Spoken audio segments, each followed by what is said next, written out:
I hope you're ready. This is Unbridled Thoughts. We want to hear what you have to say. Welcome back to Unbridled Thoughts. I'm Sarah. And I'm Ren, and you better grab the mane because there's no reins in Unbridled Thoughts. Whew, what a weekend we had, huh? I know, you guys, it was awesome. We got to introduce Sarah to one of our favorite things that we like to do every year, which is Spooky Empire. Yeah. It takes place in Orlando, Florida, and it's a scary movie convention. Mm-hmm. And it started off very small, and every year it's grown a little bit bigger, but not too big, which is what I love. And so we got to take Sarah and her family, and we all got to go and check it out, check in, and all these people are walking around with amazing cosplays and things they fabricated from scratch. Yeah. There's a lot of stars from different movies that have starred in scary movies, sci-fi, some action, musical artists that you can meet, all kinds of cool stuff. Yeah. What was your favorite costume? My favorite costume that I saw, I think, has to be somebody was walking around in, was it your tummy? Can you hear my tummy growl? I'm so hungry. Your tummy's like, did that pick up on the microphone? Sorry, guys. Sarah's tummy goes, tell me about all the candy you saw. My first one canceled today, and so I kind of had I was like, yay, because we got home so late last night. I was like, I'm going to catch up on laundry and cleaning, and I had all this stuff that I was doing, And then because it was my routine is thrown off, I did not pack anything to eat. You know what I mean? And then I was driving to work, and I was like, oh my gosh, I don't have anything. But I was like, oh, I have a break. I have a good sized break, so it'll be fine.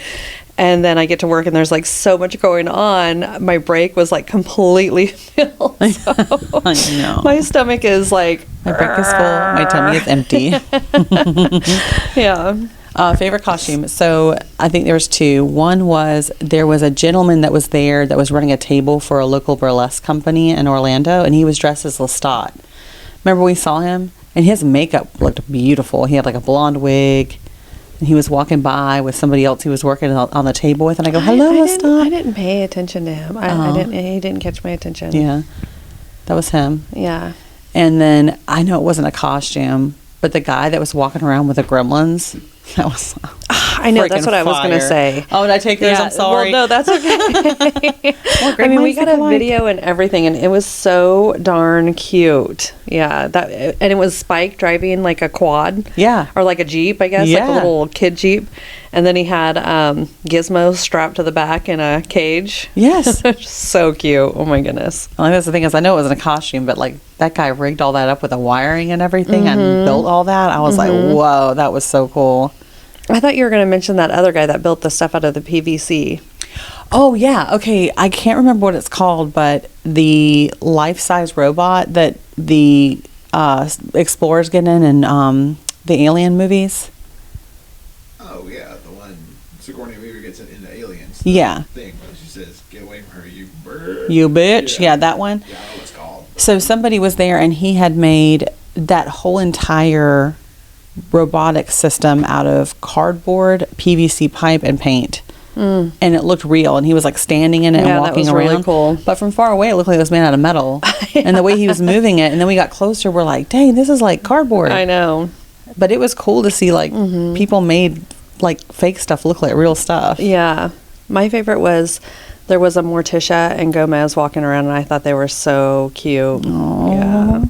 Yeah. And there's a lot of arts too. There were a lot of art, the clowns. And I was teasing that with somebody that Matthew Lillard and Art the Clown are like the Elton John and Celine Dion of horror right now. They're like the sweethearts. I do like Matthew Lillard for sure. And then we went all around Orlando and had a good time, and went to explore different restaurants and different places to go. So that was fun too. Yeah. Those are my favorite parts. Nothing beats. Sorry, guys. My stomach is going to be growling this whole entire set. Okay. We're going to dinner afterwards. So. Hopefully it doesn't get too loud. my favorite is always Agave Azul. Yes. I love that place so much. It's like a fresh Mexican place. Yes. Yeah. That's like a lot of people think that the best restaurants are on park property, which that is true, but there's a lot of like locally owned, family owned stuff in Orlando that are kind of hidden gems. And if you can get out there and have some amazing food and support locally owned businesses, Agave is always like one of the top ones on our list. And then I love Taverna Opa, which is it used to be hidden.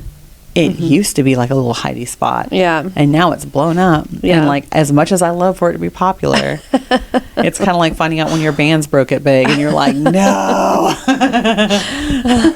But it is a beautiful, romantic, relaxing spot for like a chill day if you go during the daytime. But at night, it is like party town. It is so fun. Yeah. Well, I enjoyed the convention more than I did Halloween Horror Nights. It was just like more casual. I could take a break. I love the fact that we stayed at the hotel. You know what I mean? And it didn't cost us much money.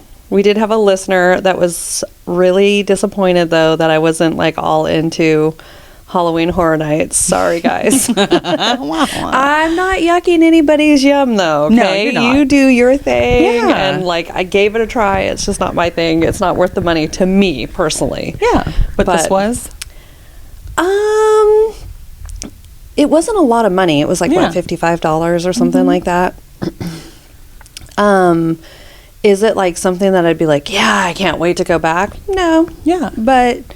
You know, it's not anything. I don't get excited over like celebrities. That's not like my deal. Yeah. So there's not really any, and I'm not into like the horror. But the music was fun. We had a lot of fun with like the Not So Cure cover band, and the it was so funny. We got to talk about that Not So Cure band. Cure cover band. I mean, they were not bad. They sounded great. They sounded amazing, and they looked incredible. I kid y'all not. I don't know if you guys. I'm really dating myself. If you guys ever saw, oh my gosh, what's that Saturday Night Live skit? I'm David S. Pumpkins. His like skeleton friends that have like the white wigs. Yeah. Okay, imagine that, but black wigs. Yeah. That's literally what they look like. Yeah. No, they sounded so good and they did a really good job. It's just that they only played a Cure song like every other song. Yeah. And what were they called? They were The called Love Song. but the whole their performance was called A Nightmare Before a Kermis. Yeah. So they were they had the Skull guys, but the singer, the Robert Smith guy, was dressed like A Robert Jack Skeleton. Robert Smith. Yeah, Robert Jack Skellington. Yeah, he had the Smith. Robert Smith hair, but he had like the Jack Skellington like makeup on and clothes. Yeah. So Yeah. they sounded great. They sounded amazing, and it was a lot of fun. And then afterwards, we listened to. Is it still his name though? It's still Vision Visual, right? For Vision right Video, now, Dusty. I can't. Yeah.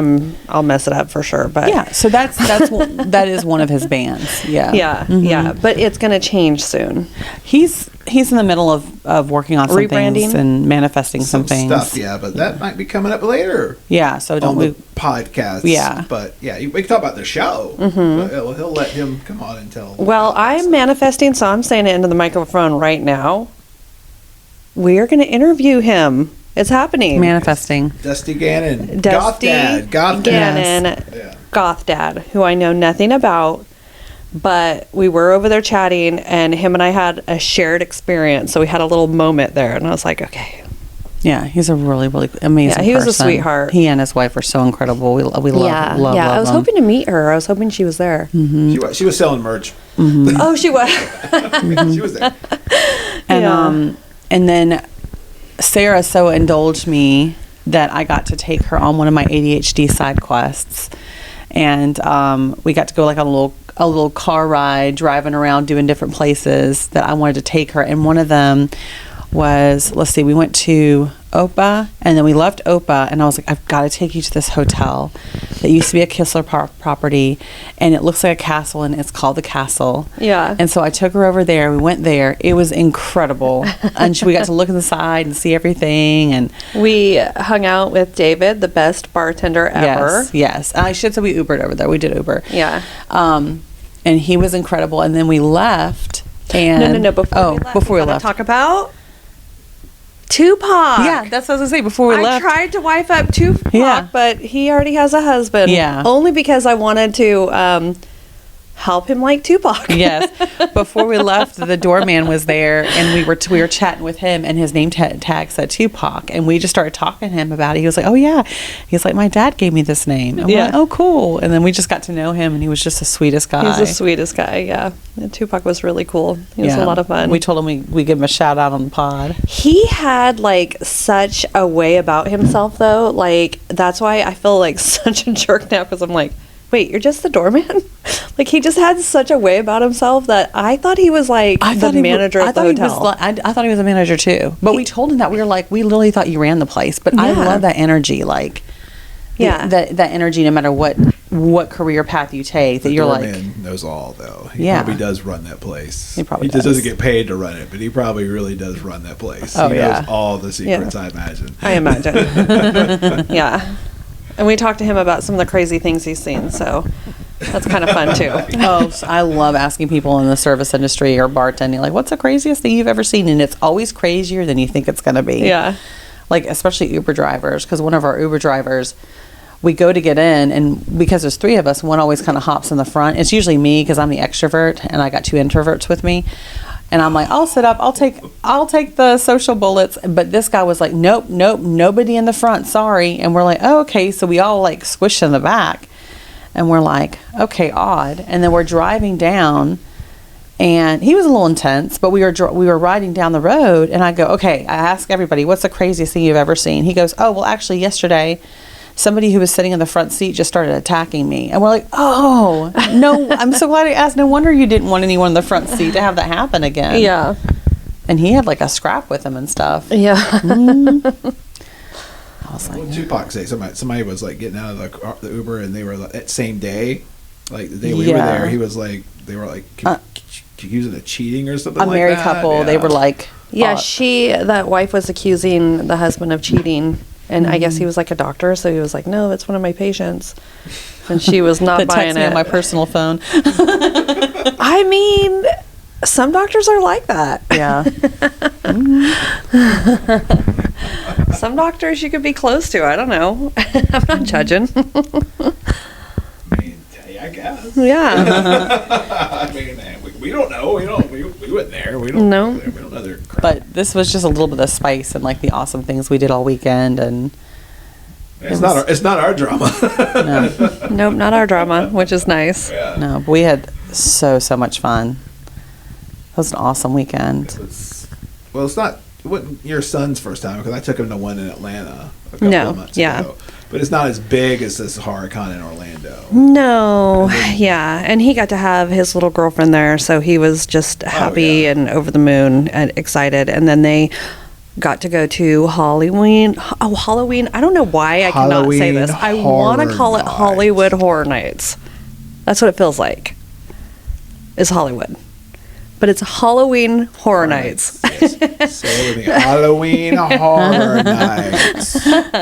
So they got to go together to do that afterwards. So they had a big day. They did the horror con in the morning and afternoon, and then we all grabbed some lunch, and then they ended up going to HHN. They got to meet Method Man with me.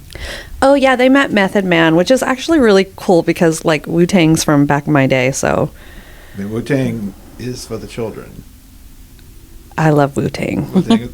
Old dirty bastard said Wu-Tang is for the children. Wu-Tang is for the children. Wu-Tang is for the children. Wu-Tang. Presidents are temporary, but Wu-Tang is forever. Yeah. He was really cool, though. Every time I looked over at him, he was like smiling and so having a good time. So he seemed really sweet. Yeah, he was nice, and he was like, he made sure they get up there, like, get up here, you know. So he was super cool, and I hope they enjoyed it, you know. They didn't have to wait in the whole long line with me. They just timed it right. I'm like, all right, I'm about to go up. Come on. You're such a trooper. You are such a trooper, because you stood in line all day, and then you're like texting the kids, hurry, come on. But you did make best friends in line. They were super sweet, and then it was so cute. They kept waving at each other all weekend, like, hey, line buddy, hey. Yeah, they're like when we were checking out yesterday. Yeah. Or whenever you hear this, a week ago. I know. They were all a family of Chuckies. They all had the good guys costumes on. And they were all like all heading down the elevator. But it was one of those situations where, like, all right, we'll see you later. But yet we kept going the same direction. Don't you hate those moments? We're like, okay, bye, friend. Oh, we're going the same direction. Okay, and then we were going to the park because we were going, because Sarah and the kids had the room, and me and Ren had the room, and but there were connected rooms. But we'd get a head start on some of the stuff, so we won't all be bogged down with shit. Yeah, going to the start taking stuff downstairs. They weren't quite finished packing yet. So let's just go take it. And they rode down, and then the parking garage is a little bit of a walk. It's not really connected to the hotel. It's kind of stupid as it is. It was a hike. Mm-hmm. Yeah, especially when you're carrying a bunch of crap. Yeah. It's like one thing if you just walk it. But when you're lugging shit around, it's like... That's probably the worst part about that hotel, because everything was so nice. It was nice. Yeah, it was a super nice hotel. And but yeah, we kept walking with them. Then we get in the elevator, go up to our car. We're parked on the same floor. We're like, but then we go. They were doing the same thing we were doing. They were walking back to the hotel. They were dropping some stuff off and coming back. So we just like, well, bye again. It's like bye like three times. It was like friggin' the Return of the King, Lord of the Rings movie, like 5 endings. Yeah. But then we exchanged socials, so we can all if we go again next year, we can all grab dinner one night because they were so sweet. Yeah. But she was telling me that when Method Man broke for lunch, you also had to wait in line. You just stood in line, and so she went to the restroom and she walked by and there was a crack in the curtain where you could see the talent look through. And she walked by and she saw him sitting there eating a sandwich, and she said she poked her head in the curtain and goes, Hey, you. And he looked up and she goes, you give me a bite of that. I've been waiting in a long line for a long time and I'm hungry. And he was like, I love your energy. I love your energy. So they had a cute little moment. It was so awesome. Yeah. So he was all about her. The hotel was nice. Just that parking lot hike was just but it wasn't hot. It felt good. And we discovered the pool yesterday morning. We finally had time to go do some pool. We were all sitting there in our regular jeans and regular clothes. We're just sitting at the pool all dressed in black, sitting at the pool at 8 o'clock in the morning. I had my pajama shirt on. You did have your pajama shirt on. But it was a great way to start the morning. We enjoyed coffee. Was it the Hyatt? The Hyatt Regency, I think. Yeah. It's very nice. And we've gone to this convention for years, Chris and I. But out of all the times we've been, this one is the best layout. I love the layout and how they did it this year. It was so organized and relaxing and calm. It was great. The hotel was into it too. They were had all the pumpkin contest, and they let them decorate all over the place, so it was really really nice. They did. And they had they let them use other rooms, because we went to the whatever it was, we went to the goth dance party. Dance party. Saw the Stay Puft Marshmallow Girl. That was fun. She was really cute. She had some moves. She was there with a Ghostbuster. She was. Yeah, she's a fantastic dancer. Yes, he was not. I think he was okay with that though. Yeah, he's fine. I don't know if fantastic dancer would be the words I would use, but you could tell that she was knew how to move so she could get her little videos, her little shorts. You know what I mean? Shake her ass in front of her camera, basically. She knew how to do little 3-second moves. You know what I mean? Yeah. So she probably would record and break it up, and she'll have her little pose dance that she does, you know what I mean? And pose. Yeah. And pose. Yeah. She's going to hear about this. People talking about my dance, and I'm an accomplished dancer. You are. You are a Stay Puft Girl. You are. Stay Puft That's Girl. A stretch. Stay Puft. I'm going to keep it real here, but she was really cute. Yeah. And Chris, for whatever reason, has a bone to pick with the Ghostbuster. But I was bone to pick with him. I was the whole entire night he was he's not into it. He's not a good dancer, and I was like, dude is here, what a supportive boyfriend. He was smiling, supporting her the whole entire time. True, yes. He was filming her. He was holding her bags. He held her mask when she took it off. Yeah. And he never complained or you know what I mean? He was never you can tell. He was just he followed her all around, let her do her thing. He was the cameraman, you know what I mean? I was basically he's like me with you guys. I was a girl would be so lucky to have a guy who's just staring at her all oh, you're so beautiful. I was just talking about some of his dancing. I didn't even notice all the other stuff he was doing. So kudos to him for that. No, I was I'm not a good dancer either. So what am I talking about? Yeah, he was just a great supportive partner, and you could tell they were having a good time. Yeah, be supportive of your partner. Absolutely, that's good for him. Don't be Goth Prom is amazing too, because I told told Sarah, I was like, I feel like we're at a dance, like in like a library. Like it was like so energizing, but so relaxing at the same time. It wasn't technically called a goth prom, but it was like a goth prom. Oh yeah, because we went to a so-called goth prom here in town, and it was. No, I liked it. I thought it was cute. It was a fun night, but just, I didn't get the prom aspect of it. Yeah. And it's like, unfortunately, that space compared to the other space, like that space where we went to the goth prom, it's so confined. Yes, you know what I mean? Yeah.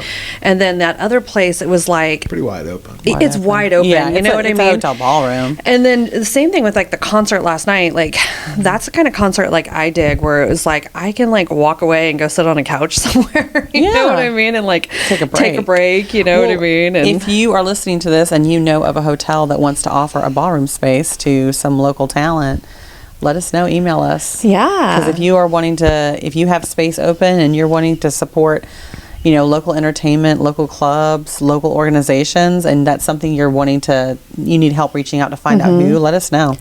Unbridled Thoughts, 143. It's no podcast, huh? Unbridled Thoughts. Unbridled Thoughts 143. 143 at gmail.com. Yep. Yep. I made that before we started doing the podcast and everything. So sorry.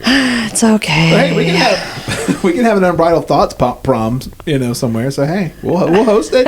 We'll host it. I've never been to prom. Well, we took you to the goth prom. That's true. So that counts. That's true. That's true. A year ago, we wrote Sarah. She needed some words of encouragement. I guess about a year ago. Yeah, I lost my brother. You lost your brother. Yeah. And I was going back to the funeral. Lost my dog while I was at the funeral. But we didn't know about that going into it. No. Obviously. But if you listen to any other episodes, you'll know what the situation is. And me and Ren couldn't go because we already had commitments. Because we would have went with her to support, but we already had vacation paid for long before this happened, of course. So we wrote some, like 2 letters of encouragement for Sarah to read. We put it in and said before she left, don't read until Saturday after it or something like that. Yeah, it's after the funeral, the celebration of life, and so we put in there, will you go to prom with us? We wrote more than that, obviously, but in a little side note, it's like, will you go to prom with us? And we wrote check 1 or a box. Yes or no. I never give it back. I kept it, but I didn't know I was supposed to give it back. Yeah. But you said yes. So but just something to give you to look forward to, you know, like this thing to look forward to, through on the other side of the morning, Yeah. And we unfortunately her dog passed that same weekend. I know, the same weekend. It was a rough weekend. Yes, it was. It was a country music kind of weekend. It was rough. It was rough on all of us. It was really rough on Sarah. Yeah. And I was even more being I'm really, really glad we wrote those because I think it meant even more. Yeah. So. It was a tough weekend. Got through it though, and I grew through it. So that's the most important part. Mm-hmm. Yeah. All right. Well, the stomach is growling, so let's go ahead with these fish.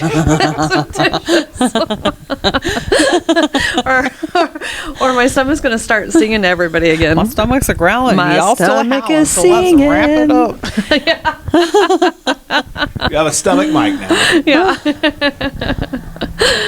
So what would you like to do next out of our fish dish fest? Okay, so we'll go in order. So fish. So we did have listeners write in. Mm-hmm. What was the question again? I thought about being hungry and now I can't think about anything. What was it about for reals? The question? Yeah, what was the question? Oh, because we had the tattoo episode and they wanted to know you two ladies had any tattoos. Yes. I'll let you go first because you got one young. Yes. So I have a lot of people don't know about it, but I have a tattoo on my lower back. It's about the size of a steering wheel. So it's really kind of my whole lower back. And it's a giraffe on the moon, which I love giraffes. And it was something I just always wanted when I was a kid. So I just decided I'm going to pull the trigger and do it.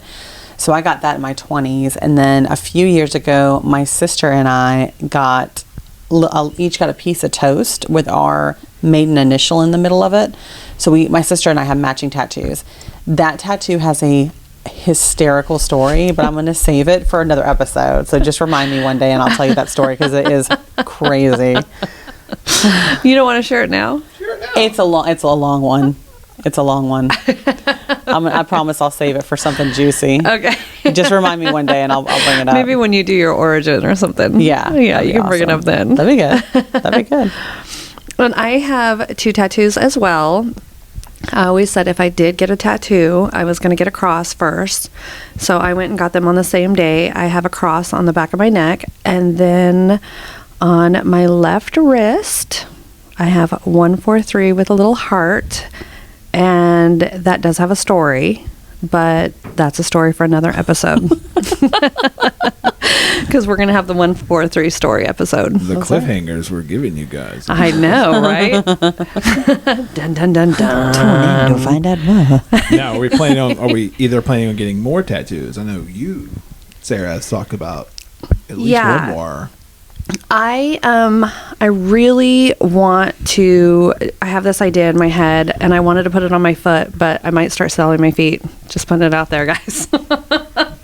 So I don't know if I'm ready to do. We'll let you know the links on that too. But I've had all my kids draw a flower and then I've had them sign their name. And so what I want to do is do like a flower, like link all the flowers together. But instead of the stem, it'll be like their signature, like as a stem to kind of link everything together. So other than the feet, I would pull the trigger and just do that one right now. Right. But other than the feet, I can't figure out where else to put it. Yeah. So. They're in your ankle, but that might get in the feet stuff too. So. Yeah, and I mean, I was thinking more of like a chain type situation, so I was going to have it go along the edge of my foot. Yeah. But you can edit that out of a picture too, though. I mean, I might be able to, or even get some makeup. You know what I mean? They make that. What's her name? Kat Von D. Yeah. She has tattoo cover makeup, so I could do something like that too. Yeah, but I just kind of like if I was to sell the feet, like have some natural feet pictures. Well, take a whole bunch before you get the tattoo. I mean, feet thing. Yeah, Jules had kind of mentioned like taking it from my cross and going down my back along my spine. That's cool. But unfortunately, I'm not with their father anymore. So I think it would be different if I was with their father. But you did say, fortunately, you're not with their father anymore, right? Yeah, I meant like, okay, unfortunately for the tattoo, I'm not with their father anymore. Fortunately, you're not with their father But fortunately for my peace, I am not with him. Good. And then for our Fess, you have our Fess time this time. Yes. So we had a couple people message about extending the life of Halloween makeup and like having it last longer.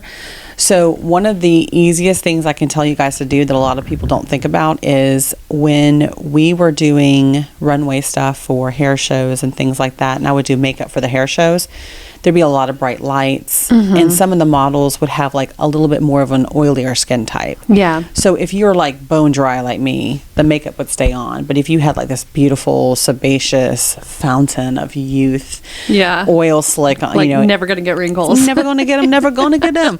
They would, like the makeup just slides off. So for the models that had that skin type, I would use Milk of Magnesia as a primer. And it's an old school trick I learned. Probably from a friend of mine that did drag or someone that did studio makeup out in California.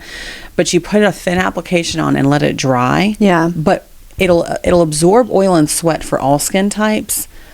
But it's great for absorbing oil for a more slick skin type. And no matter what type of sebaceous activity you have, the makeup ends up going on top of it like a chalkboard. So if you're looking to do like really vibrant shadows or like a graphic line or anything like that, oh my god, chef's kiss. Yeah.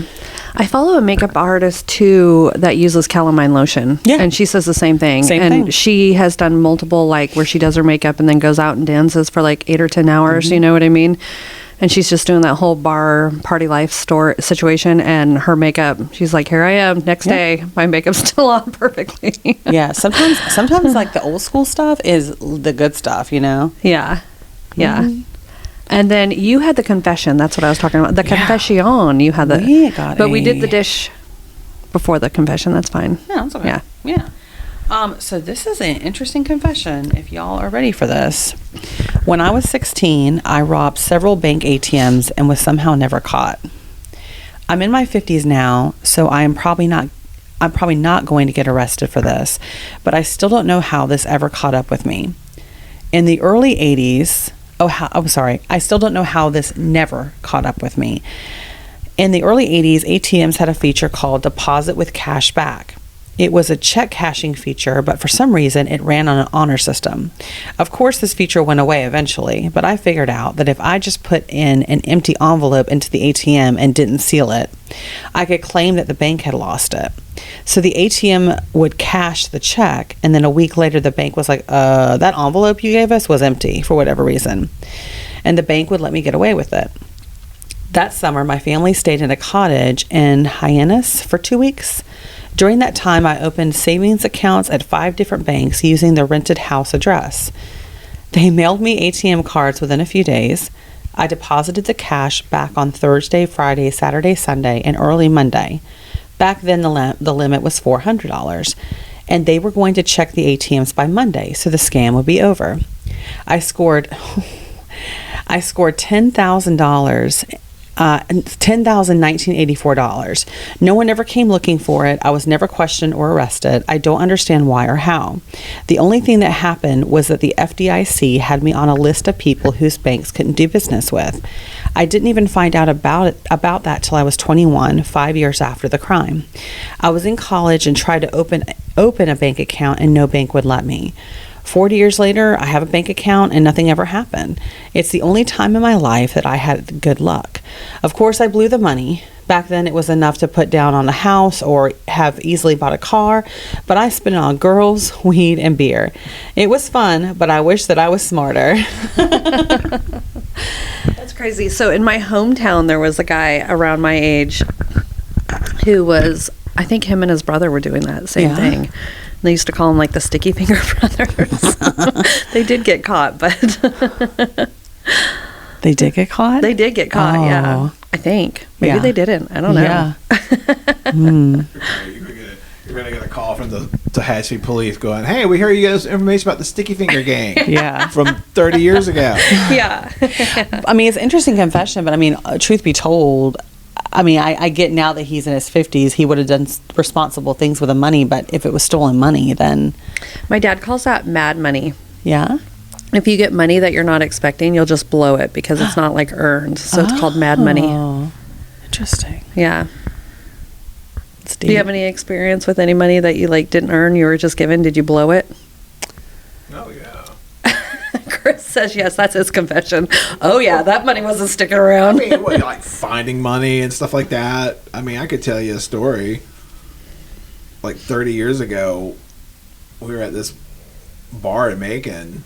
These bands were playing, and me and my 2 friends came up with this idea to steal money from the door. This is a story I haven't even heard.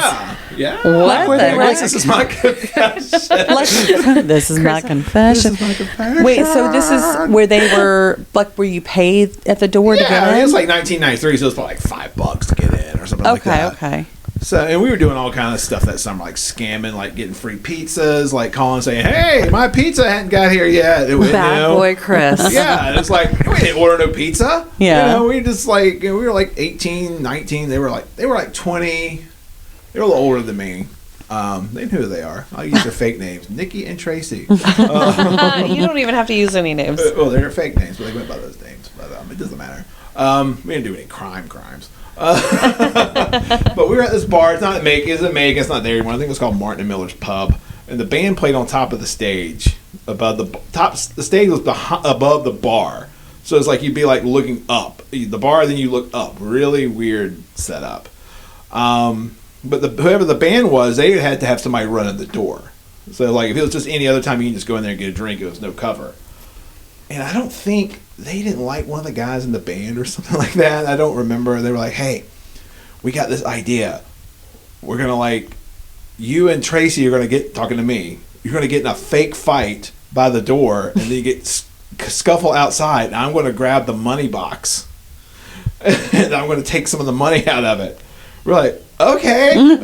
Oh, no. So, we get in a fake fight. I don't even remember why we got into that conversation. I mean, like, why?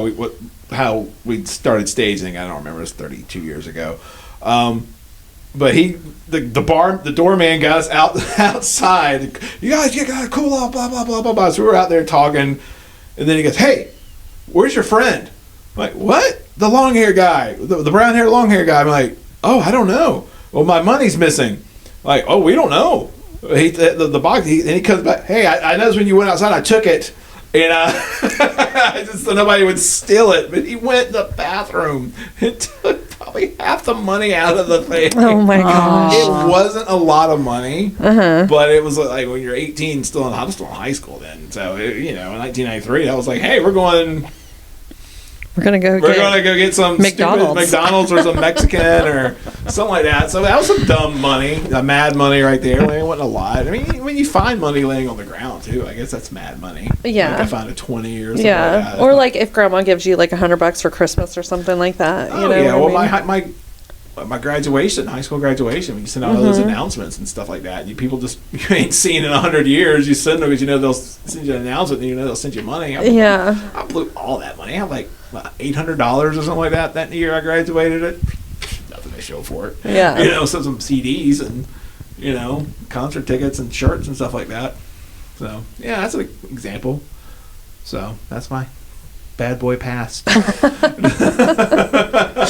do you feel like if you ever get money that was just like handed to you? Do you feel like you have to get rid of it? I mean, no, nothing exciting like that. Like one time I got a check and it was for like, I think 70,000 or something like that. And I was like, this has got to be like a scam.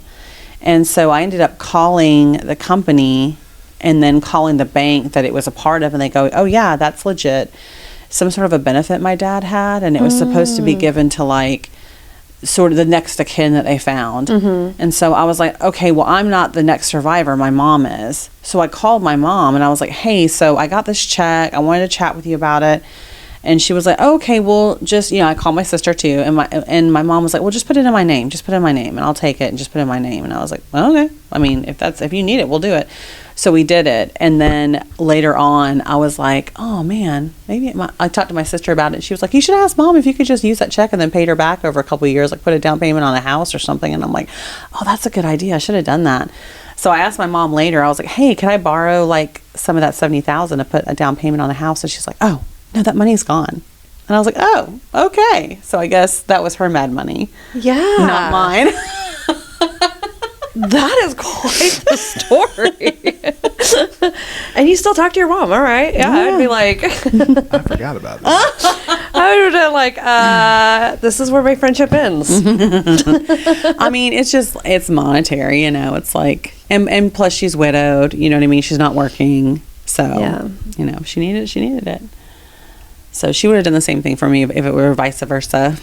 You're a cool cat, Ren. You're a cool cat. I was never really given money. So, yeah. I mean, in my marriage, we were given money, but it was like always from his family for the most part. You know what I mean?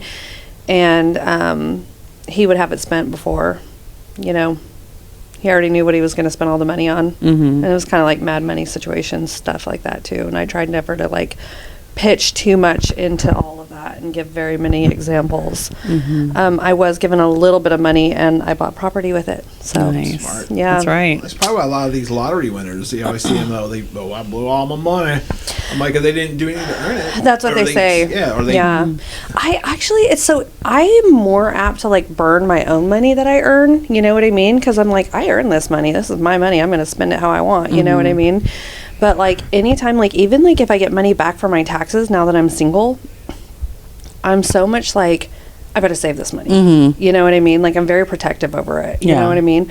Or like my clients who give me tips and stuff like that, my tips, I'm like, oh, save that money. Nobody touch that money. And I do dip into my tip money here and there, like when we go on our trips and stuff like that. You know what I mean? Like it was my tip money. That's how I paid for my hotel and all that kind of stuff. Right. But I try not to, you know what I mean? Like, because every time I have to pull my money out of that, I'm like, dang, my cold heart saving cash. No, I'm the same way. I feel like if you're like if you when you win a lot of money or you're gifted a lot of money, I feel like at that point it's more of like an energetic tithe. I know that sounds kind of odd. Yeah. But I don't ever look at it as like, oh, this is my money. I get it. It's mine. Yeah, mine. it's like weird. It's like if I don't earn it, it doesn't feel like my money. Yeah. And it's been like that even in my marriage, you know what I mean? And all of that. It was just like, I never this is going to go towards something, but I don't know what yet. Yeah. Because God hasn't revealed that to me. So I'm just going to set it over here. Yeah, that's exactly how we'll figure it out later. Yeah. But I mean, it's worked out in my favor because, you know, leaving my marriage, I really didn't have anything.